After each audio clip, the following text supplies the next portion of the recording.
La revue de presse, c'est l'affaire de Barthélémy Ngom. Bonjour. Bonjour Ismaël, bonjour à tous. Que Maître El Hadji Diouf et ses collègues députés se le tiennent pour dit.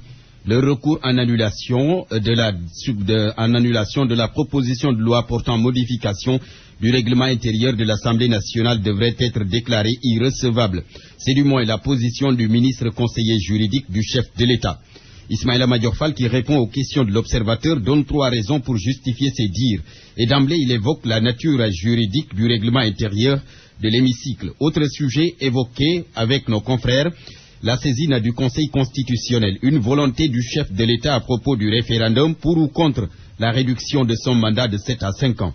Madior Fall, qui dévoile le plan de Macky Sall, laisse entendre que le Conseil devra donc se prononcer sur la manière dont le président veut procéder pour réformer la Constitution.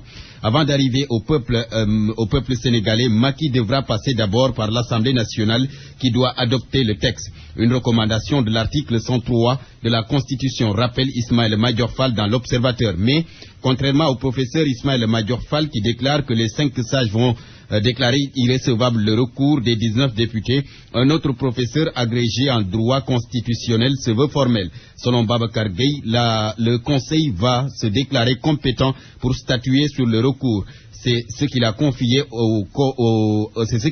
plutôt à Sud Quotidien. Et nous restons avec ce journal qui revient sur le programme d'urgence de développement communautaire qui a été officiellement lancé hier par le chef de l'État. Mais mon confrère informe que Macky menace de contourner tout simplement l'administration et de transférer tout au PNUD. Une façon pour lui d'éviter les tracasseries et lourdeurs administratives, car pour lui, il s'agit là d'un programme d'urgence pour répondre à des besoins cruciaux et immédiats. Suivant cette logique du chef de l'État, le Soleil note le PNUD pour corriger les disparités socio-économiques. Macky annonce 416 milliards de francs CFA pour l'émergence du monde rural. Renchérit L'As Quotidien. Revenant sur la cérémonie de lancement du PUDC, Walfadjri rapporte que le Premier ministre a recadré Aliou Sall, le président de l'association des élus locaux qui voulait exposer les doléances de son association, a été stoppé net par Mohamed Dionne qui l'a rappelé à l'ordre. À l'endroit de Aliou Sall, Mohamed Dionne déclare qu'il faut d'abord régler le problème de l'accès. Pour ceux qui n'ont jamais accès à des routes bitumées, ceux qui n'ont jamais vu d'électricité avant de parler de programme d'urgence des collectivités locales. Mohamed Dionne termine en renvoyant Aliou Sall à son ministère de tutelle, écrit Walf Quotidien.